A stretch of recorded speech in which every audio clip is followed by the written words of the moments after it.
صدیوں سے فونیکی قوم مغربی لبنان میں بحیرہ روم کے کنارے واقع شہروں میں آباد تھی۔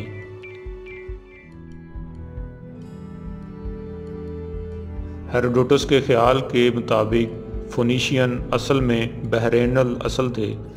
اس نظریے کی اسٹرابو نے بھی حمایت کی ہے۔ 16ویں صدی قبل مسیح کے اوائل میں مصر نے غیر ملکی حکمرانوں کو بے دخل کر دیا، جنہیں ہائکسوس کے نام سے جانا جاتا ہے۔ ان کی حکومت میں فونیشین ریاستیں مصریوں کے لیے پسندیدہ شہر سمجھی جاتی تھیں، جو مصر کو وسائل اور تجارت تک رسائی میں مدد کرتی تھیں۔ ٹائر، سیڈون، بیروت اور بائبلوس کو سب سے اہم سمجھا جاتا تھا۔ ان کی حکمرانی کے تحت فونیشین کو کافی خود مختاری حاصل تھی اور ان کے شہر کافی ترقی یافتہ اور خوشحال تھے۔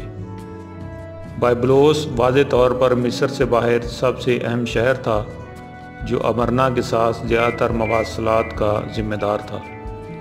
یہ کانسی سازی کا ایک بہت بڑا مرکز تھا اور افغانستان تک کے ممالک سے ٹن اور قیمتی پتھر اور سنگ لاجورد جیسے قیمتی سامان کا بنیادی مرکز تھا۔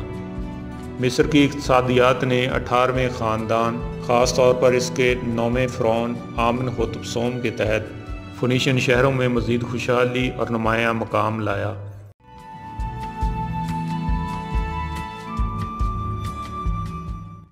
سامان کی ایک وسیع رینج کی بڑھتی ہوئی مانگ تھی، جس میں لکڑی ہی بنیادی شے رہی۔ مصر کی جہاز سازی کی صنعت میں توسیع اور مندروں اور جاگیروں کی تیزی سے تعمیر اس معیشت کی ترقی کا محرک تھا۔ دیودار کی لکڑی کاہنوں اور اعلیٰ طبقے کے تابوت بنانے کے لیے پسند کی جاتی تھی۔ یہ تمام لکڑی فونیکی شہر ہی مصر کو مہیا کرتے تھے۔ مصریوں کے ساتھ ان کے تعلقات بہت پرانے چلے آ رہے تھے۔ ایک طویل عرصے سے وہ فرعونہ مصر کے محکوم تھے، تاہم 1200 قبل مسیح کے قریب مصری حکمرانوں کے کمزور پڑنے کی وجہ سے فونیکیوں کو ان کی غلامی کا جوا اپنے کندھوں سے اتار پھینکنے کا موقع میسر آ گیا۔ آزادی کے حصول کے بعد عالمی افق پر وہ ایک طاقتور بحری قوم بن کر ابھری۔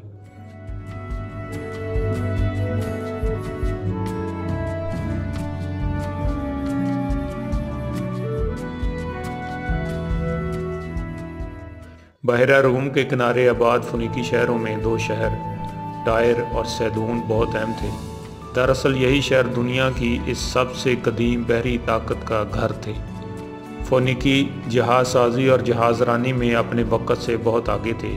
وہ بحیرہ روم خصوصاً آبنائے جبل الطارق سے اپنے بحری جہاز دنیا کے دور دراز مقامات تک لے جاتے تھے۔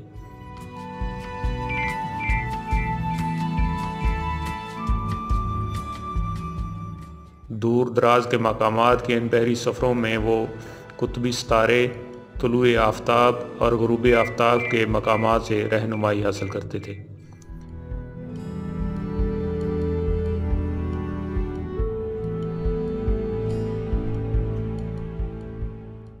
براعظم یورپ کا نام فونیکی لفظ غروب آفتاب سے نکلا ہے۔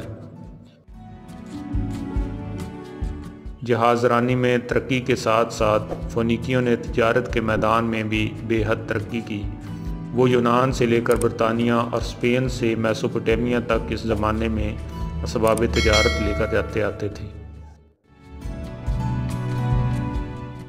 دور دراز کے ان بحری سفروں کی وجہ سے ہی شاید فونیکی دنیا کی سب سے پہلی نو آبادیاں قائم کرنے والی قوم بنی۔ آہنی دور کے اوائل میں فونیکیوں نے بحیرہ روم کے اس پار اور جنوبی بحیرہ اسود تک بندرگاہیں، گودام، بازار اور آبادیاں قائم کی۔ ابتدائی طور پر ٹائر کی قیادت میں کالونیا، قبرص، سارڈینا، بیلیرک جزائر، سسلی اور مالٹا کے ساتھ ساتھ شمالی افریقہ کے زرخیز ساحلوں اور معدنیات سے مالا مال آئیبیرین جزیرہ نما پر قائم کی گئی۔ اسکالرز کا خیال ہے کہ کارتھیج یعنی قرطاجنہ، جو بعد میں مغربی بحیرہ روم میں ایک بڑی طاقت کے طور پر ابھرا، انہی کے دور حکومت میں قائم کیا گیا تھا۔ فونیکی نو آبادیوں میں سے سب سے زیادہ شہر قرطاجنہ یا کارتھیج نے پائی تھی۔ اس کا سنگ بنیاد 813 قبل مسیح میں رکھا گیا تھا۔ اس کے باوجود فارسی دور کے دوران بہت سے فونیشین بحیرہ روم میں، خاص طور پر دور مغرب میں کہیں اور آباد ہونے کے لیے چلے گئے۔ کارتھج ایک مقبول منزل تھی کیونکہ اس وقت تک یہ ایک قائم اور خوشحال سلطنت تھی جو شمالی مغربی افریقہ، آئیبیریا اور اٹلی کے کچھ حصوں پر پھیلی ہوئی تھی۔ در حقیقت فونیشین اپنے ہم عصروں سے الگ تھے کہ ان کا عروج نسبتاً پرامن تھا۔ جیسا کہ آثار قدیمہ کے ماہر جیمز بی رچرڈ نے نوٹ کیا، وہ قدیم قرب و جوار کی ثقافت اور مغرب کی نامعلوم دنیا کے درمیان ایک ربط فراہم کرنے والے پہلی قوم بن گئے۔ وہ فتح کے لیے نہیں گئے جیسا کہ بابلیوں اور اشوریوں نے کیا، بلکہ تجارت کے لیے گئے۔ لوٹ کی بجائے منافع ان کی پالیسی تھی۔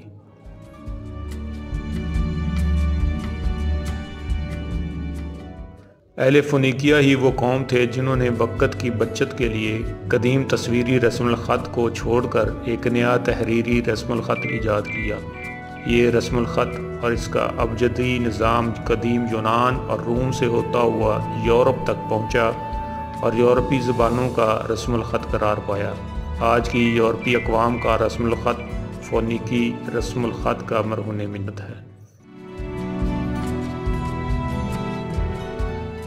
اہل فونیکیا جو مصنوعات تیار کرتے تھے، ان میں ارغوانی رنگ، بلوری ظروف اور پارچہ جات شامل تھے، مگر ان کی یہ مصنوعات کوئی جدید پہلو نہ رکھتی تھی، بلکہ زیادہ تر اپنے ہم عصر مصری اور بابلی اشیاء کے نمونوں پر بنائی جاتی تھی۔